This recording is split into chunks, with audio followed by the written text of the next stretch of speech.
Ashes to ashes.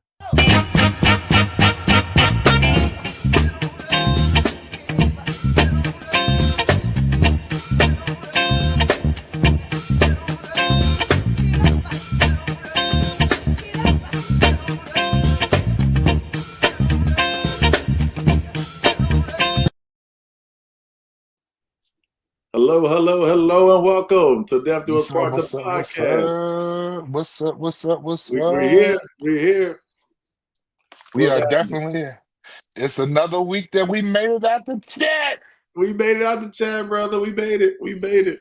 So welcome, episode 16, where we explore everything related to death, funerals, and stories that connect us all. So I'm your host, Mike Hamlar from Virginia. So people will be chiming in here in a minute. So we got Warren. What's up, the baby? Man, I'm grateful to be alive. I'm going to give a shout out to the National Convention of Gospel Choirs and Choruses, better known as the Thomas Dorsey Gospel Convention. I am in Atlanta right now. I have been in Atlanta. What's up, Keisha Brown? I've been in Atlanta since Thursday. We drove down here from Virginia, and we will be here until Saturday coming up, which is August the 2nd. So shout out to my team, Reid Funeral Home, that's holding down the fort.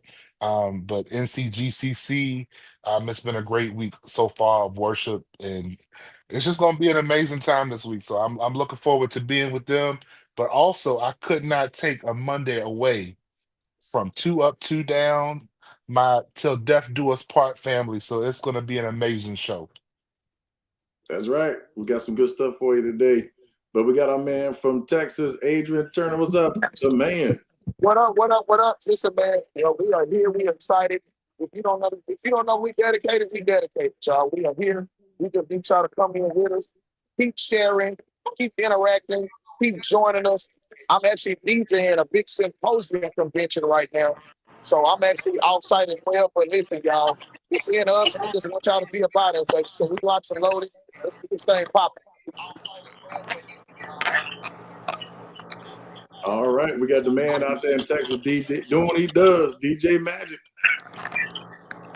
We're getting the princess. She's getting all set up in there. Lord Jesus. Oh. She got on a boo-boo. It was so bright all of a sudden. It's a moo-moo. It's my pool cover-up. That was so bright all of a sudden. It's a moo-moo. All right. So what's going on, Tiff? You all set? I'm good. Yeah, I'm good. Let me move this up stuff. All right. So what's going on, Tiff? You all set? I'm good. Yeah. Okay, we gotta get this echo worked out. Yeah, somebody. I think it's Adrian's. You not echoing? Adrian's on mute. This echo worked out. Yeah, somebody. I think it's Adrian's. Where we get echoes from? Adrian's on mute. Is it me? It might be you, Tiff. Adrian's on mute. Is it me? It might be you, Tiff.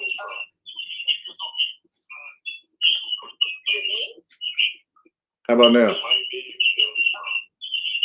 No? All right. Can we still hear it? It must have been Tiff. All right. So we're going to keep on moving. So today's episode is going to be Mass Casualties. So we missed a couple of the group. What's up, Romaine Scott? Good evening to you. What's up, brother David? Miss Val, hey, the Zeus. Miss Val's in the house. Good evening. What up, Keisha Brown? Appreciate you joining us for the night. We're light number tonight, but we're still moving. So Facebook, for some reason, is not working tonight. It just sent us a note. So make sure you share it, all your folks, that we are live on YouTube. So if people need to see that, want to see it, they can get us on YouTube. Hey, Mike, you want to know something? We actually were live. We're live. It's on now. It's on now. It's on Facebook. We're live on Facebook now. We're good. All right, I can't hear anybody. I said we're live on Facebook now. We're good. She's back. All right. Oh, is that better? I can hear you. Okay. All right, we're all good. Everybody. Hey, Tiff. Go ahead with your introduction. It's Tiffany, the princess. I'm sorry I'm late, y'all. I had good intentions. I got out the pool water at 7:15 to dry off. And then all of a sudden, a whole bunch of people that I knew started coming up talking to me. And then I'm looking at my watch like, I gotta go. So, yeah. So she's at the pool, y'all. I was at the pool. Yes. Hey, what's up, Andrew Small? What's happening? All right, cool. So now you just on here. You just on here fully tanned, and there's a cameo from Miles. You know, it's just we just do what we do. You know, this is we do what we do. You know. Yeah. All right, that's what's up. That's good stuff right there. So we did our introductions. So Deacon, the Deacon is actually directing the choir right now. We got a video of him later, but he won't be with us today. He's doing his deacon duties. Where's Mother? Mother, she might join us in just a little bit, but again, today's topic is going to be mass casualties. But before we get there, we definitely got to go into do what we do. So we got to have Baby's Day Out. So we're gonna do Baby's Day Out. Oh God! It's the music for me. Hey, you gotta clear us out the way. You gotta clear us out the way. It's the music for me. I actually need to go back and watch Baby's Day Out just to get a good grasp of the music. Yeah, Dude, man, Baby's Day Out. I still don't even think I actually seen the movie that people were like. Brother Tyrone Jackson, what's going on, sir? Listen, it's been so long since I've seen Baby's Day Out. It's crazy. Pastor Jackson. It's crazy right now. So listen, Baby's Day Out. We don't have too much. It's been I'm not gonna say it's been a quiet week, but it's been a quiet week stateside. You know, prayers up for everybody in Israel. Prayers up to everybody in Iran.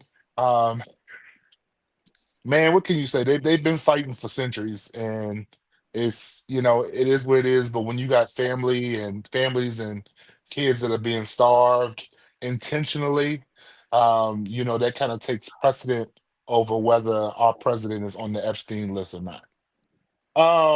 With that being said, Which he is. he on the list because they didn't told him that he on the list. Now, with that being said, sister girl, and I can't think of her name. Ghislaine Maxwell. Maxwell. Ghislaine. Yes. Oh my God. Gasoline Maxwell. Don't get Tim started on people. Her Listen, radar. so sister girl has come out with another appeal for her to get out of jail. And she will. So all of this is about to hit the fan. And it's about to be a whole new episode of Scandal. No, Listen. Here's what's gonna happen. She's gonna sign an NDA. She's going to say that Trump was never in the files, therefore the files will never be released, and she's gonna be pardoned. That's how this is gonna go. But the thing about it is people don't know how NDAs work. So, and this is where P. Diddy got in trouble. So when you have an NDA, right? If you have 20 people sign an NDA, or however many people was at the Johnson party, if 40 or 50 people sign an NDA, and if one person talks, 1 out of the 50, that voids all of the other 49 NDAs. Guarantee they're gonna have one that's ironclad. They're gonna have an ironclad NDA. Well, if his pants were ironclad, we wouldn't be having this conversation right now. Well, we know that's not how this went down. We know that they've never been. We do have some good things right here. I want us to play the video that is happening in real time. I wish that we had a segment in here that said breaking news. Our deacon is currently on stage at the Bethany Baptist Convention, and he is directing. And I had to get video of it. For the records, be it further resolved, let this be entered into the church archives that Wendal Givens is somebody's choir director. Play the video.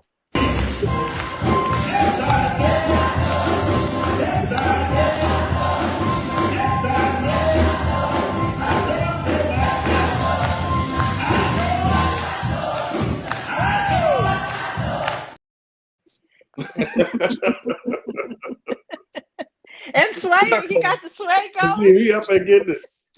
Man, he was had to, directing you here. boy, he was sliding good in them cowboy boots, boy. He put some good grease on the bottom of them jokers. Listen, and you know what? Because he's not here to defend himself, we're gonna clown him even more. Shout out to Bethany Baptist Association. Also, we want to give a congratulatory shout out to the mother Charmaine Brown for receiving her Worthy Matron award this week while she was at her convention. Or they may not be at convention right now. A meeting, I think. It was a meeting, so we want to shout out her for receiving that award. Shout out to the old heads around the world. So this is the only other story that I want to talk about, which has been very, very good to me. Actually, it's two stories. Can we talk about Maverick City real quick? What's that? So Maverick City, if you are Christian and you listen to gospel music, yes, Maverick City. What happened? The gentleman who I guess owns the rights to Magic City or produces Magic City basically came out of the woodwork during a podcast with Isaac Curry, saying that gospel music has gone stale and nobody wants to hear choir scream and do runs anymore. Basically tearing down gospel music and lifting up CCM as the new gospel. In the words of Dr. Jamal Bryant, who preached us under the floor this morning here in Atlanta, he will never understand the pain behind why we sing so hard. So my message to him is stay in your lane. There's days when we want to sing quiet, and there's days when we need to scream a little bit. But that's what's going on in the world. I thank you all for listening to Baby's Day Out. And we're going to move on. We're going to move on with our topic on today. So did you tell that story because you in a choir and you be leading songs, or did you tell us that because it actually made some kind of relevance or something? No, so that's been a really big story this week in I the ain't gospel. heard that. Well, for one, you was a heathen. I'm a Christian. I am a Christian. You I'm were a Christian heathen. man. I'm a Christian man. That's been a really big story in the gospel industry this week. Yeah, I know. I really haven't heard it. I mean, I haven't heard that though. I didn't know that. I mean, but it is at the same time though. It's like, and he really didn't say nothing bad. I mean, what did he say? It's not like he degraded him. He just said that. Nah, it was pretty degrading because he basically said that ain't Like nobody this trying is to no listen. more. Ain't nobody trying to listen to choirs no more, and the reality is the choir is still very relevant to the church. I mean, we got Oh yeah, a whole bunch, I agree. we got a whole bunch of praise teams and hallelujah. We can sing real quiet all day, but the choir is Yeah, still relevant. but then the thing is absolutely. though, but you know what? I will say that was kind of a contradictory statement because when they're actually performing the group first, like they always have a lot of choir singing behind them and stuff like that. So kind of contradictory, but okay, I get it. This is more division. It's more division that doesn't need to be. But all right, let's get to our topic because we're gonna get to the topic before we do, Warren. You interrupted my small pork chops. You called Adrian a heathen. I think I know why you called him a heathen, and wrote a song about it like they hear here.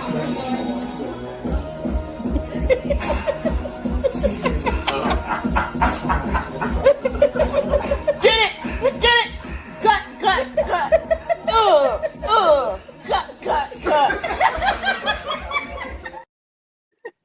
For those who missed the episode last week, you got to go back and check it out on these videos. So you didn't feel like that was a good time to drop that in, Mike? Yeah, I thought it was good. Mike, you know what? I'm gonna be honest with you, man. You know, it's my brother.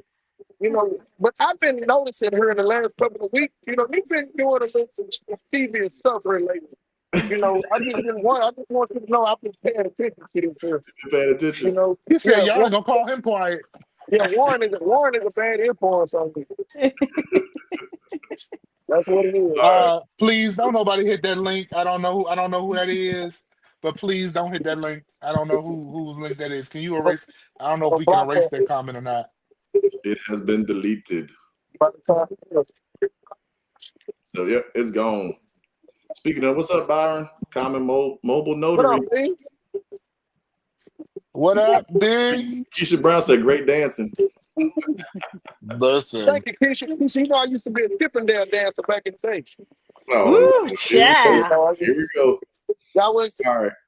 Hey, We're Auntie gonna get into Danita. our topic today. It's 8:20, so we got 40 more minutes. Our topic today is going to be mass casualties. So, it looks like part of the building has been blown away. We'll have to bank around the other side so I can get a better view of it.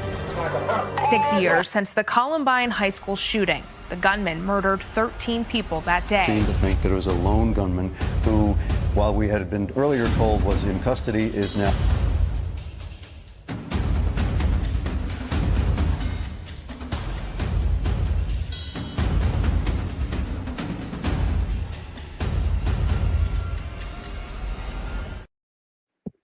all right.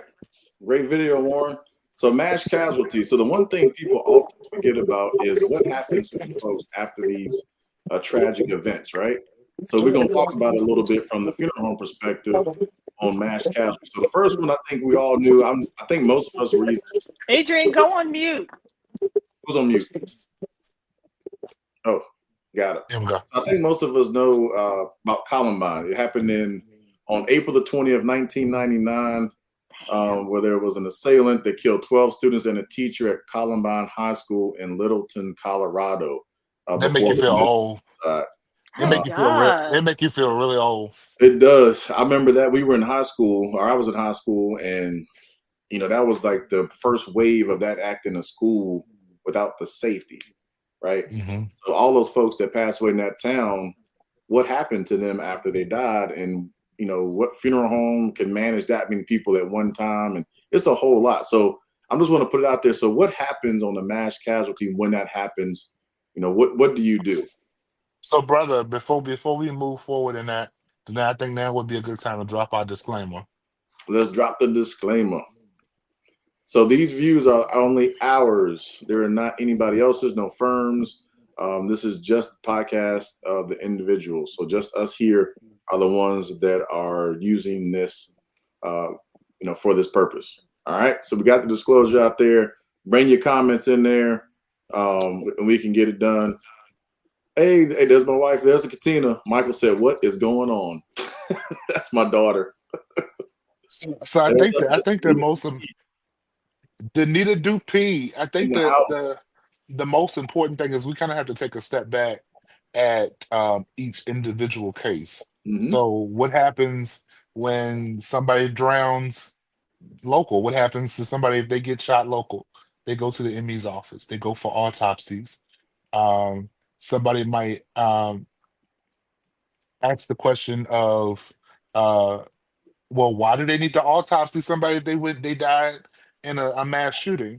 To make sure that it wasn't an isolated accident. They might shoot 20 people. And to determine exactly what the actual cause, even though we know that they were shot, what was the injury that they sustained that was life-threatening? Right. Correct. They could have been shot after the fact. They could have been poisoned. There could have been so many different things there. Not life-threatening, fatal, I should say. Yeah.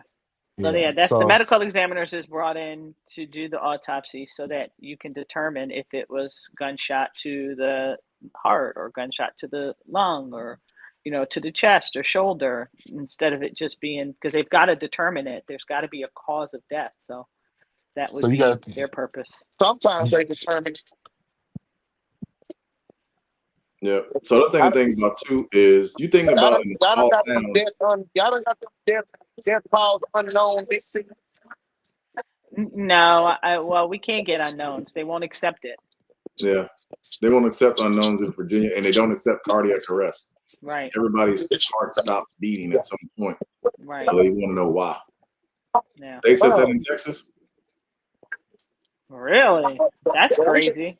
Well, we get a lot of DC where everything is taking forever. It'd be like unknown or, you know what I'm saying? Like, they're just mistakenly, not mistakenly, but just ironically natural cause after they done held it up forever. You know what I'm saying?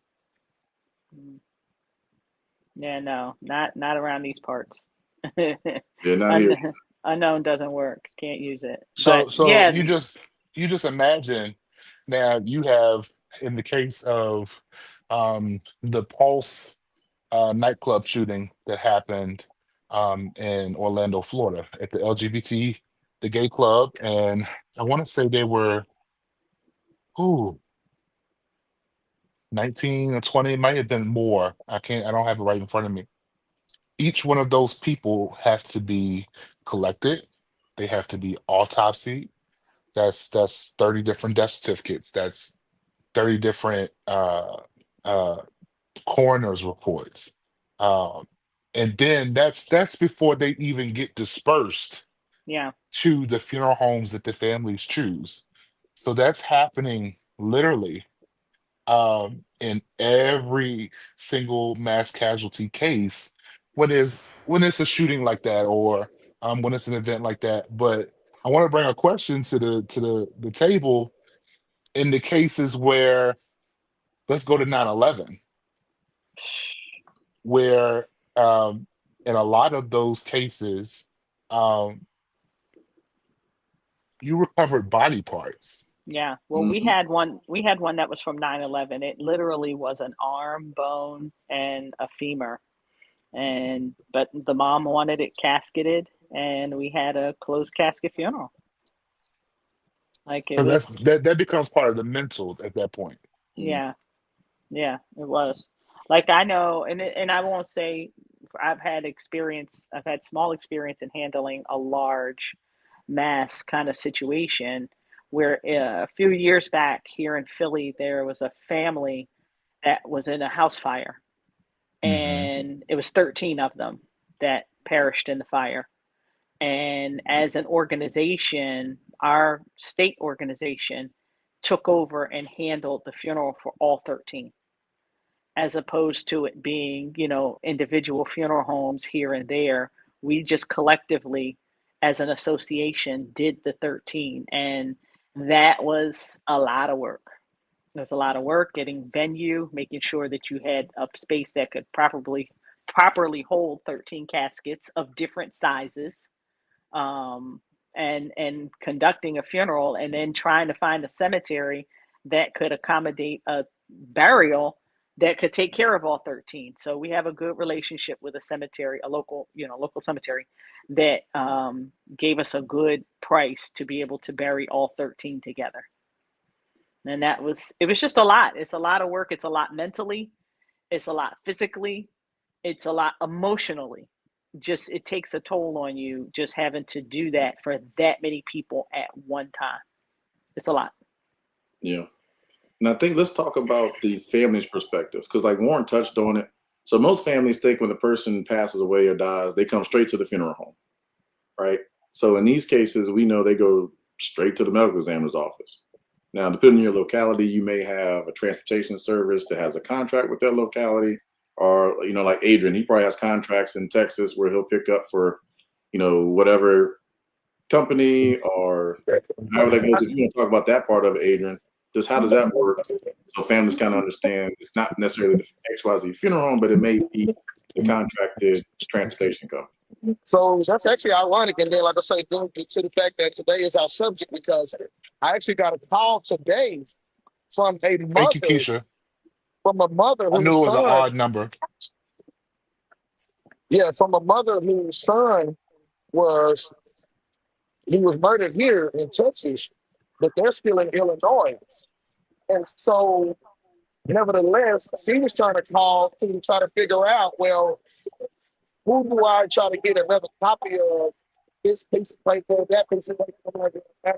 I'm the transport service. I can give you the local funeral home who handles your son's, remains. But nevertheless, this is who you're going to have to call. So that was on the transport side. I have a county contract. Now it's a two-part to that contract.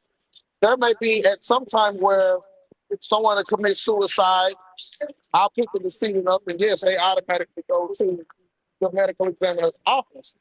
The second part of that is the decedent may pass at home.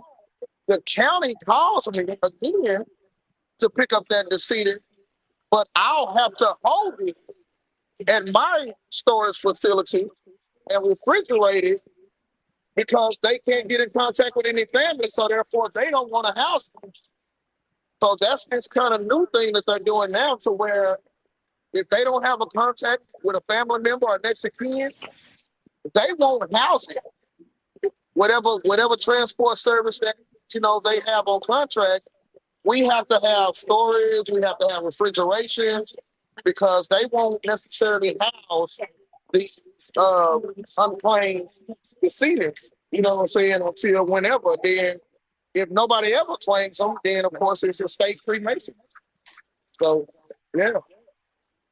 Yeah, thanks, man. So it's interesting. So we just trying to educate families and the general public on what happens when these mass casualties happen, or just even when your loved one dies.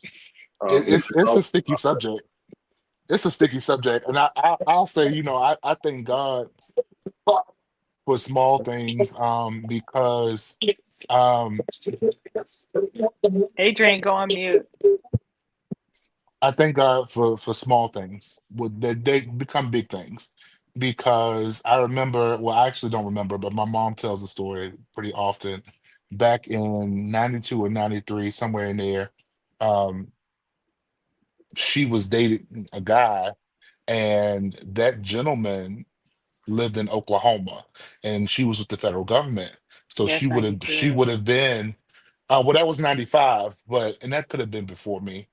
I don't know. But she would have been working in the federal building that was Wow. bombed. So it's those small things that, you really just thank God for life. That was, if it was before me, who knows what our paths would have crossed. But you just think about stuff like that. There's so many different people who didn't get on planes the day of 9/11, or there's people who didn't go to school, or go to class at Virginia Tech, and that kind of, when we start talking about survivor's guilt, we talked about the mental health piece going back to Dr. Tanya Cunningham and how we grieve while we're living. Mhm. I know that two people from the Columbine incident actually committed suicide following the shooting for survivor's guilt. Like, it's just like they couldn't take the fact that they were still living Yeah, it's after that. overwhelming. It could It's be overwhelming. overwhelming.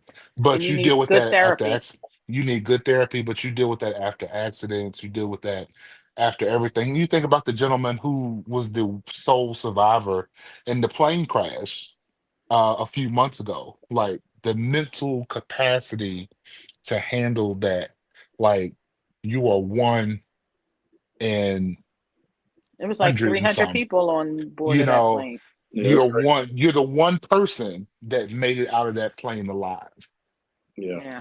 So my best friend growing up, his father played football for Marshall. Y'all, I know everybody's young on here, but Yes, the remember? plane crash, yeah. So he did not go that day. He was Wow. on the team, and I don't know if he was hurt, sick. It was something where he did not get on the plane, and everybody else on that plane died, Wow. and he wasn't on that plane. And he used to tell us about it a little bit. He didn't really talk about it much, but you talking about survivor's guilt, all these different things there. It was a lot to unpack, and these are things that are normal. So if you're out here listening and watching, and you've been in some of these situations, and the mass casualty doesn't have to mean 5, 10, 15, 20 people. Okay. Yeah, we talk about mass, but even just casualties, right? House fires where families are burned and killed. We've served families for those.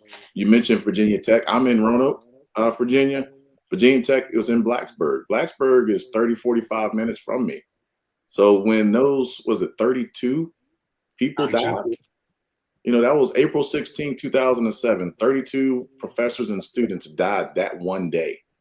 I remember watching it on TV here, and, you know, they called all the local funeral homes in this area. There are not a lot of us, right?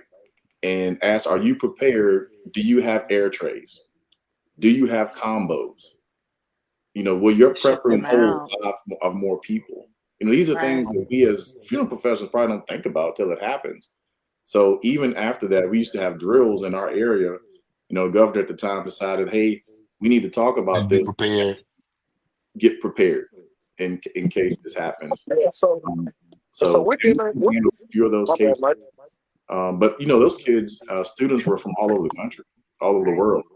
So they had to be transported back. Yeah. And, you know, it was just a sad, sad day. It's been, what, 26 years, I think. Oh, God. Oh. No, it hasn't been that long. No, 2024, 23.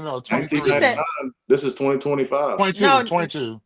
99 was Columbine. No, 18 years. I mean, 2007. Sorry. I'm looking at the wrong date. It's been 18 years. All of us suck at math. I'm actually. How about that? I was looking at the wrong date. Math. I started typing on the other phone with the calculator. But yeah, like I remember that. I remember, like, I got off from school. I was still in school, so I remember getting off from school and seeing that, and not really. You remember these things. I remember 9/11. I think the whole world shut down 9/11. Yeah. And Sandy Hook. Even with Sandy Hook, with all the children, like those are incidences that you just aren't, they're just etched in your mind. And that's an even harder scenario because you're dealing with children. It's not even adults or grown-ups. Brother Wood, that's my frat brother. That part. He says the ME also gets involved to make sure the deceased didn't die from watching that video of Adrian. To my prisons and root to the gut, bro. Listen, Harry. Harry, don't let Mike manipulate you, Harry. Don't let him manipulate you, man. But so in saying all that, like we're here now. Because I'm sure all of y'all have seen it too. So we're kind of dealing with our own, you know, tragedy, even with this a few weeks ago, you know, with the family who's pretty much 5 out of 6, you know what I'm saying? 4 out of 6, and 4 out of 5 died in a car wreck because the 18-wheeler driver fell asleep at the wheel.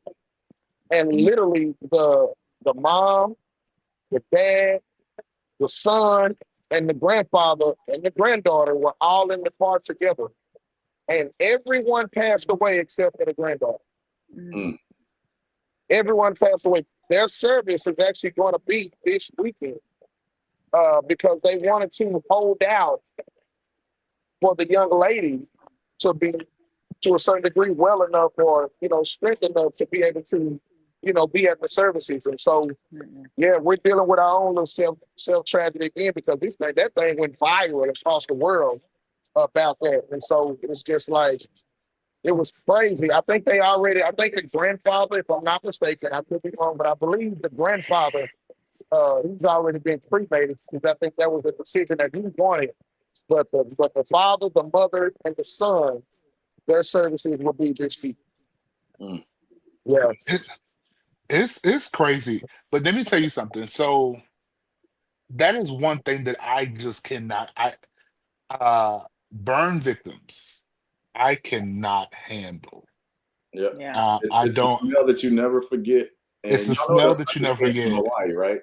So it's a look. It's a look that you can't unetch out of your mind. Yeah. So, and let me share this with you guys. And I saw this firsthand. This was the first forest fire that I've seen in person, like the aftermath of it. So in 2023 in Maui in Luana, it was a fire in the whole. It tore everything apart. And when I say it was a natural disaster, so 102 confirmed people died from this fire. And it's ranked in one of the top 10 deadliest U.S. wildfires on record since 1871. I remember that. I It's remember the that. deadliest natural disaster in Hawaiian history, surpassing the deadly Yeah. tsunami in 1960. That's how bad this was. And my wife and kids, when we were driving up the coast there, up the shoreline around the island, and then it was just like nothing. And they're still trying to rebuild it back. So you talk about the mental capacity of all of that, and you see it, and you just walk by and you see signs from where I guess they had the aid to help. You know, God bless Luana and all. I mean, it was a lot to unpack there. And then we talk about on the funeral home side, when you see one or smell one, you never forget it. You know, it's just one of those I things. just can't. I get Man, it. You never forget it, and it's been years and years and years. And there's one person. Hi, Miss Doris. Hey, Miss Doris. There's one person that I we had a case in the next county over.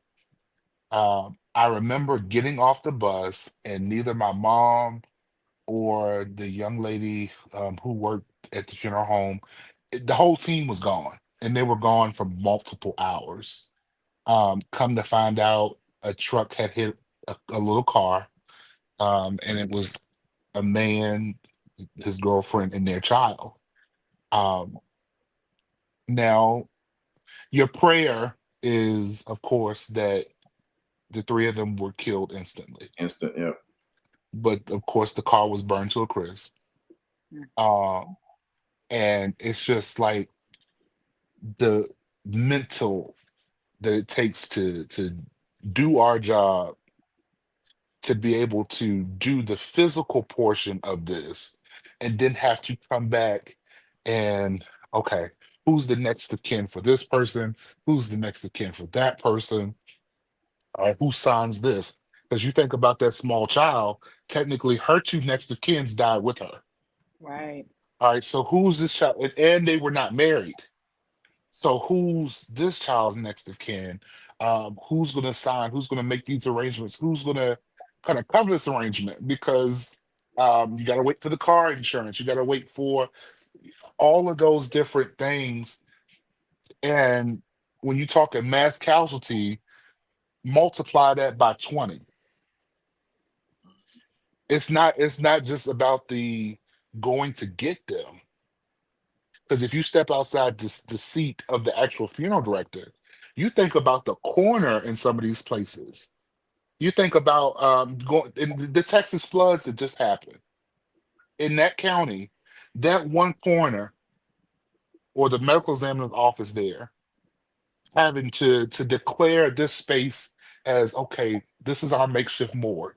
Mm-hmm. If you can't identify them right on the bag, if they had a bracelet or what kind of shirt they had, or all of those things, and trying to get them where they can get to the funeral homes, to even get to us, while dealing with parents that are calling, while dealing with getting the list out, so people know their kids may or may not have made it, or your child is safe. Like, I was looking at some of the articles and some of the I guess the posts that were coming out about that, and they were like, if we have not called you, your child is safe.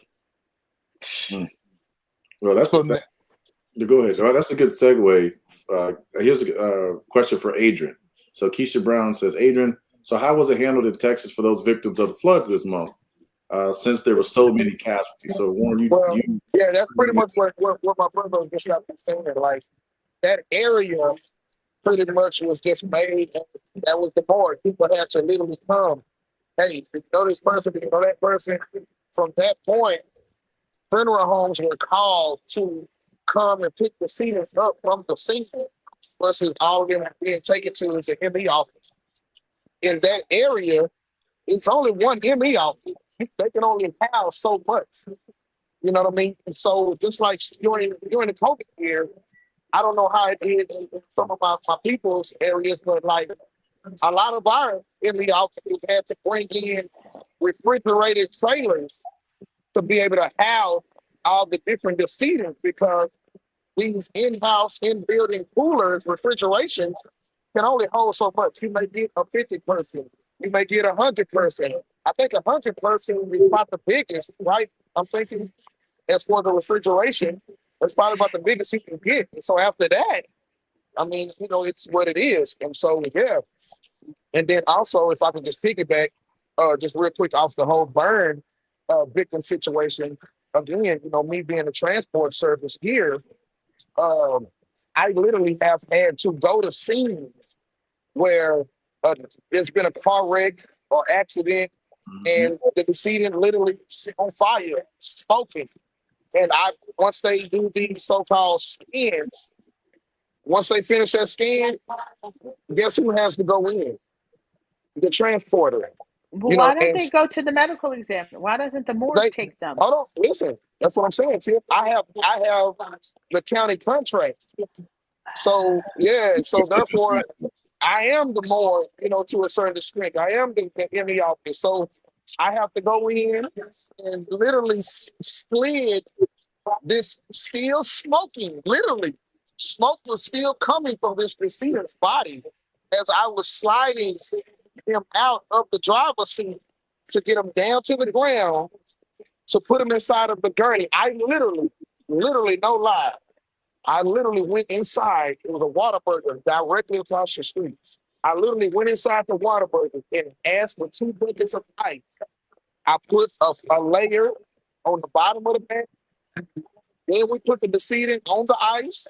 Then I put another layer on top because I didn't want them to burn through the plastic while on my gurney to get them to the ME office. So that was like my first in my whole 23, 24-year experience, just in the industry, rather. I was like, man, what is going on? I was scared. We turn it down just a little bit.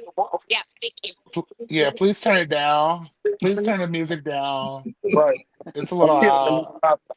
Yeah, so like that was like a man hold up moment for me. Push. I don't think that I could handle that mentally. I don't think mentally I could see it that fresh. I've always said that. I don't know that. Wait. Be an on-scene person. Did you turn it down? Please turn the music down.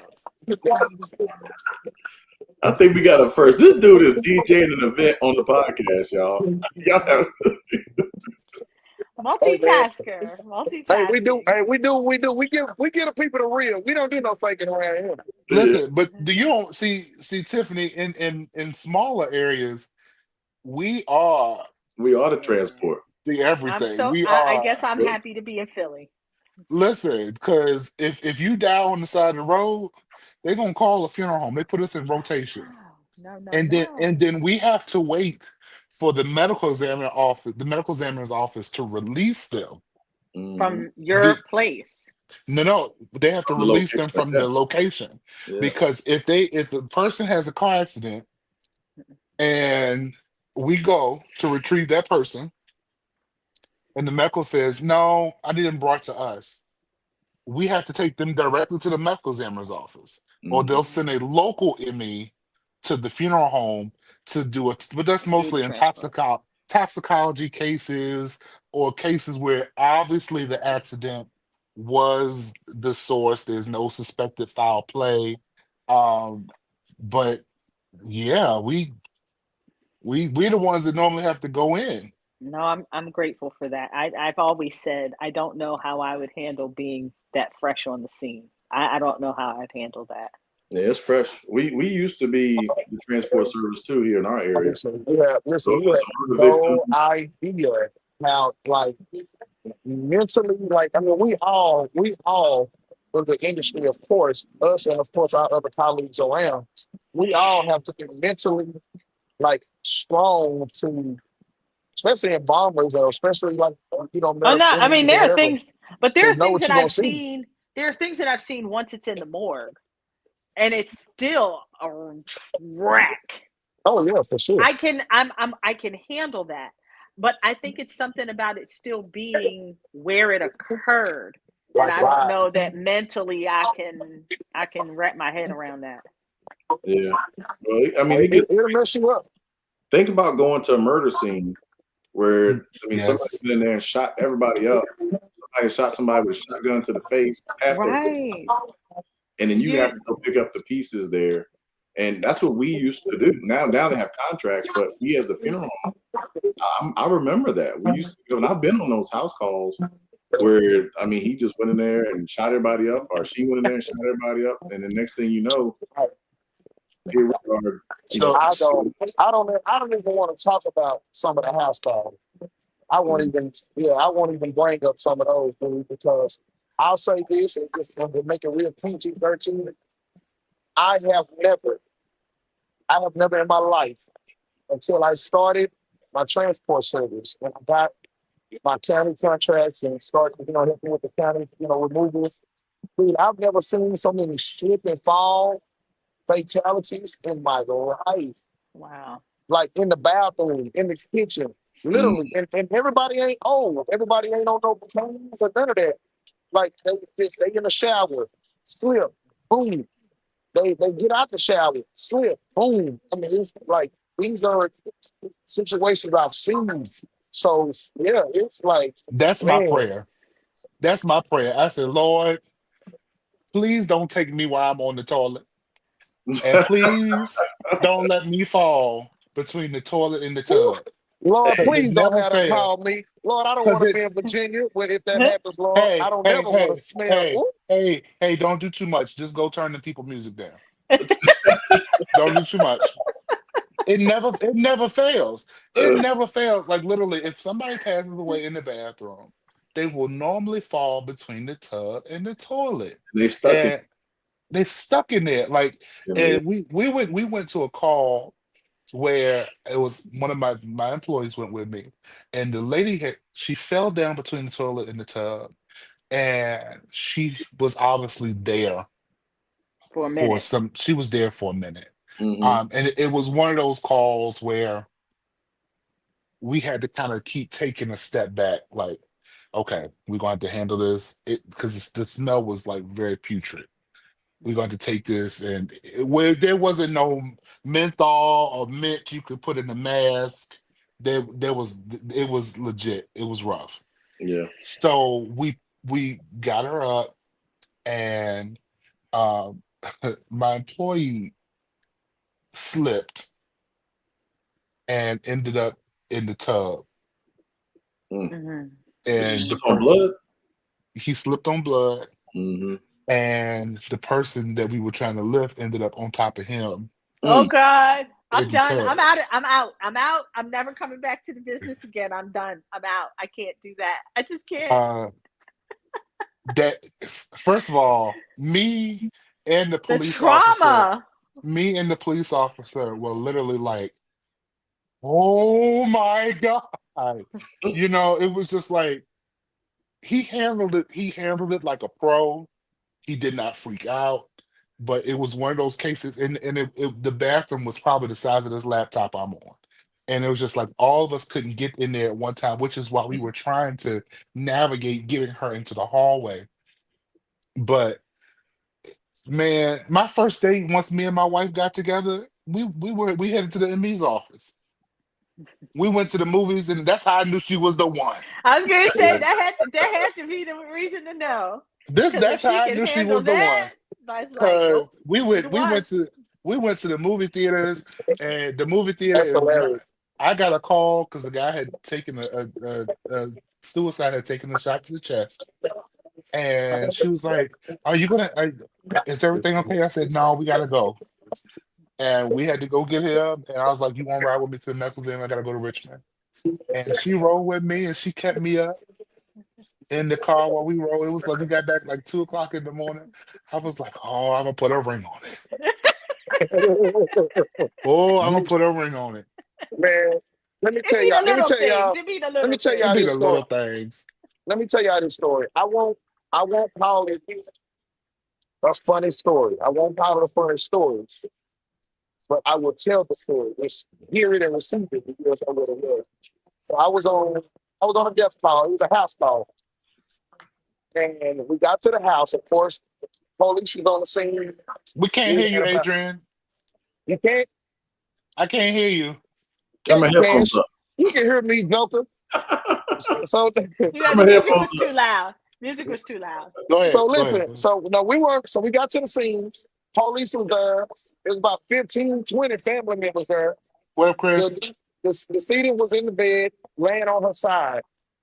So me, my partner that was with me, the police, and the niece, we walked in the room to see the scene, see what she looked like, all that. So I went to go and turn her so I can lay her flat to be able to, to make a transition. I went to grab her, and as I was turning her, all you heard was that tissue gas. That tissue gas came out so heavy, dude. And so look. So as soon as I turned her and she started growling, all you heard was bees jiggling. Dude, I turned around. The police was gone. My partner was gone. The niece was gone. Everybody was gone. I'm like, what the fuck? Hey, that tissue gas a clear room now. We don't talk about that enough. We don't talk about the fact that rescue squad and law enforcement, they will leave us so quick. Man, bro, I went outside. I was like, you need help? You good? All right. I'm like, bro, y'all got guns. What y'all scared of? Hey, bro, we ain't here for that, bro. Hey, y'all see my brother said she was talking to you, Adrian. She was talking to you. Hey, she was trying to tell me something. Hey, man, I'm telling you, that's a smell, and that's another smell too. Burn victims, the tissue gas, all of that in there. People just don't know. You just don't know, but like I said, y'all know how we operate. We laugh about some of this stuff, but it's serious. It's the way that we handle our mental. We have to kind of go back and regroup and be able to smile, at the end of the day. In some of your worst times, it's just what we do. And I'm hoping and praying that no mass casualties ever hit your home or they ever hit your area, or casualty, period. I hope that casualty doesn't cross your door. We all know that there's two things guaranteed in life. You're going to be born and you're going to die. But I'm really hoping that it's not anytime soon. And Brother Wilson, I'm glad I'm not eating right now. Yeah, I'm glad you're not either. But hey, look, they used to eat it in the prep room, back in the embalming room. They'd be back and have their sandwich ready to go. Them old embalmers are something else. They eat back there with them aprons and smoking. They be doing all whatever. They back there like it was just another room. Yeah. Yeah. That's what caused the bubonic plague. Yeah, that's and when you think about vaccines, think your local embalmer. Yeah, we got a few more minutes, so we're gonna go ahead and do like our final thoughts on this subject of mass casualties. And I know, like Warren said, yeah, we laugh because that's how we deal with it, but this is serious stuff. And the stuff we talked about today were our views, and we were just talking about how precious life is, these casualties and things that the public doesn't really get to see. They don't know what tissue gas smells like. I mean, you heard somebody pass gas, but it's not the same as tissue gas. It ain't the same. Oh my God, it ain't the same. Yeah, it's not the same. So just final thoughts around there. Adrian, since you got to break some DJ. Yeah, I do mine first since I'm always the one making too much noise. So nevertheless, I just want to be in prayer for our colleagues. I want to be in prayer for families just around the world, around the nation, who even deal with these kind of things. That's a lot to deal with mentally. It's a lot to deal with emotionally. And you lose multiple family members, multiple friends at one point by just a true tragedy. Whether it be an explosion, whether it be a flood, whether it be a car wreck. And it's just so unexpected and just unknown and unprepared for it. So just want to be in prayer for everybody, just literally around the world, around the nation. See, these my friends, y'all. These my beautiful people. They keep me going, but just want to be Miss Lisa. Come here, Miss Lisa. And so I just want to send my prayers to everybody, y'all, and that family that I was talking about, that their services this week. our fellow colleague, Andrew Turner, he's actually handling that service this week. So definitely going to be praying for Andrew Kirkland, Pastor Parrish Lowry, the Quandria, Neely, and the whole entire Tree of Life printer directors and staff, because they're handling that. And that's a big, I'll say it's a big thing down here right now, y'all. All around the world, this has been talked about. People are really loving on this family. And so that's just going to be a big thing. So definitely want to be in prayer again for our colleagues here and just all around the world who deal with these kind of things. I love y'all. Y'all share us. Y'all like us, please. My family, I love y'all. Mike, love you. Tiff, love you. Warren, love you. I'll holler at y'all. Let me keep doing my good diverse DJ playing this good country and pop, because I do what I do. You know, we out of here. And don't say nothing. Turn them people music down. Hey, she said, listen, she said some of the pilots said they're going deaf. I said, well, you pay for quality, so you know, hey, it's all good. All right, man. Hey, man. I'll see y'all. Peace up. B-time down. All right, Tiffany, what you got? No, piggybacking off of what Adrian said, just, dealing with a mass casualty situation is just a lot on you mentally. It's a lot on you physically. It's a lot on you emotionally. It just really, it takes a special person to be able to navigate through all of that with composure, with grace, with whatever it is that you have to have, because not only are you dealing with the emotions of the family, you're dealing with all the people who think that they're in charge and they're not, or the people that, because it's a mass casualty situation, everybody wants to be seen. So you've got to deal with that realm. Like, it's a lot to take on. And the fact that we can manage to do it and no one seems to think anything. They think that, the funeral home, they handle that. But we do go through it. We go through it. So, always just remember that we people too, and we feel. Thank you, Tiff. All right, Warren, what you got? Wrap us up, bro. And then I got one last one my brother sent me just now.